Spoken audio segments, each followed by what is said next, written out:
नमस्कार, मी गणेश देशमुख. आरआरसी न्यूजच्या बातमीपत्रात आपले स्वागत. पाहूया आजच्या ठळक घडामोडी. उपविभागीय कार्यालयाला टाळा ठोकण्याचा खामगाव कम्युनिस्ट पक्ष व किसान सभेचा प्रयत्न.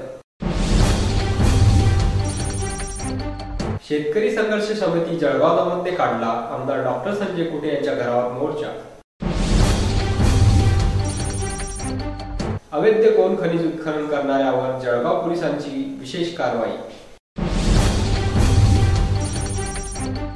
मध्य प्रदेशातील मृत्यू पावलेल्या शेतकऱ्यांना मोताळा काँग्रेसकडून श्रद्धांजली अर्पण. आसलगाव ते धानोरा वाहतूक विस्कळीत, नागरिकांना त्रास.